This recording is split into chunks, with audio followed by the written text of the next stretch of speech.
তারা মানুষকে উত্তেজিত করে পানি ঘোলা করতে চাইছে। আমরা পরিষ্কারভাবে বলেছিলাম সমস্ত উন্নতি, প্রাণ, প্রকৃতি, পরিবেশ রক্ষা করে আমাদেরকে এগোতে হবে।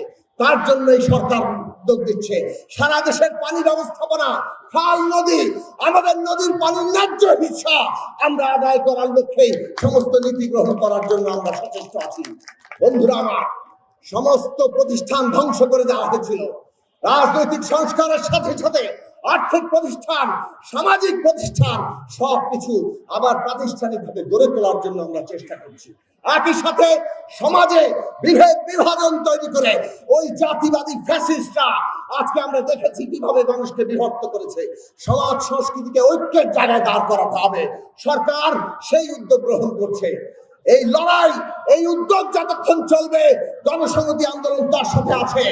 আমরা পরিষ্কার ভাবে বলেছি জনগণের দাবি, জনগণের আকাঙ্ক্ষা আমাদের রাজনীতির প্রধান নিয়ামক। এই আকাঙ্ক্ষার উপর দাঁড়িয়েই আমরা আমাদের অবস্থান নির্ধারণ করব। আগামী দিনে বাংলার মানুষ, বাংলাদেশের মানুষ সেই দিনই দেখবে এবং বাংলাদেশের মানুষের লড়াইয়ের সাথে আমরা আছি। কিন্তু আমরা দেখছি জাতিবাদী ফ্যাসিবাদকে তাড়িয়েছি, কিন্তু আরেকটা নতুন ফ্যাসিবাদ, যারা ধর্মের বয়ান দিয়ে, নিজস্ব বয়ান দিয়ে মানুষে মানুষে বিভাজন তৈরি করতে চায়। তারা মানুষকে উত্তেজিত করে পানি ঘোলা করতে চাইছে। সরকার যখন জন আকাঙ্ক্ষা, জুলাইয়ের আকাঙ্ক্ষাকে পূরণ করার উদ্যোগ দিচ্ছে, তারা দেশে একটা উত্তেজনা সৃষ্টি করে একটা ঘোলা পানি তৈরি করতে চাচ্ছে। জনগণকে আজকে সতর্ক থাকতে হবে। আমরা গণসংহতি আন্দোলন পরিষ্কার মনে করি, কোন রকম মত তৈরি করে নাগরিকের অধিকার কেড়ে নেওয়া যাবে না।